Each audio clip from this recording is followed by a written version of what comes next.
Analyzing the gender gap in sports media. Sports media is a male-dominated world where hegemony is shown through the lack of female representation. There are many examples of inequality between men and women in the sports world. As the world has progressed towards the equality of women, the sports world continues to lag behind. Although people recognize the gender gap in sports, there is little action being taken to change it. There is an evident need for creating an even playing field.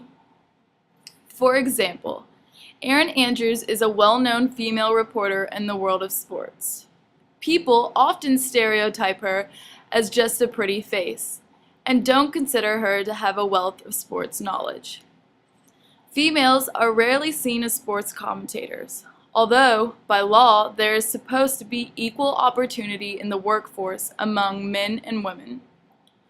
Doris Burke is a female sports commentator that often doesn't get respected in this career field, and is often criticized for her sports knowledge. Men greatly outnumber the women in sports commentating, which begs the question, would a woman with the same credibility and speech abilities be eligible for the same position? Other examples include the lack of female sports coverage and the use of misleading phrases such as when sports broadcasters discuss the men's and women's NCAA national championships, they would use the phrase NCAA national championship for the men's games, but would use the phrase women's NCAA national championship for the women's games. These examples continue to cause a clear division among men and women in the sports world. In this 1996 graph, this shows that in all kinds of media that there was lower coverage of women's sports. For men, there was 93.7% more coverage in radio, 54.2% more coverage in TV, and 68.4% more coverage in newspapers. This shows the lack of attention and focus on all women's sports. In the second graph, which is more modern, it shows how the jobs for men and women's are distributed unequally. However, it is getting better over the next few years. The biggest jump was for the editors, and the lowest jump was for reporters and columnists, which have the greatest impact on sports. This shows the lack of women's roles in the sports world. The third graph, which shows that the NBA versus the women's NBA, that the attendance is the nation's feelings that women are not as important as men. The media coverage also reflects the attendance, which is greatly less on all women's sports. This shows the need for a change in the nation's view on women's sports as a whole.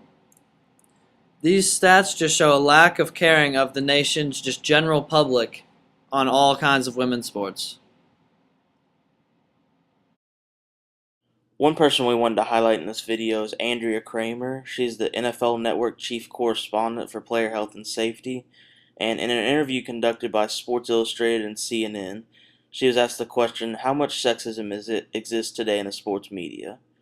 Her response was, quote, "The definition of sexism is discrimination or devaluation based on a person's sex, as in restricted job opportunities. I believe that in the sports media it's still easiest to be a white male. Sadly, I think there continues to be a high percentage of viewers, listeners, and readers who want their sports news and information delivered solely from men," which basically just drives home the point that we've been trying to give to you, which is that women are just never really respected or given a fair shake in the sports world, just due to the ignorance of men and the lack of attention to all the sexism that really truly does exist in the sports world. The second person we wanted to highlight in this video is Lisa Wilson. She is an executive sports editor for the Buffalo News, and she also responded to the how much sexism exists today in the sports media question, and her response was, quote, "Women have made strides in sports media, but sexism unfortunately does still exist. The first thing that came to mind when I read this question was Albany Times Union columnist Jennifer Gish. She wrote a column criticizing Bills fans, and the voicemails she received were just ridiculous. She was told she should stay in the kitchen and that women shouldn't be writing about sports anyway. This was 2 years ago, not 20. You would think the kitchen insults would have gone out with big hair or at least with VHS. So it just basically shows the ignorance that still exists today as far as men not respecting women for their sports knowledge and still showing that they still kind of have a sexist attitude as far as watching sports. They just feel like they want men to be commentating instead of women.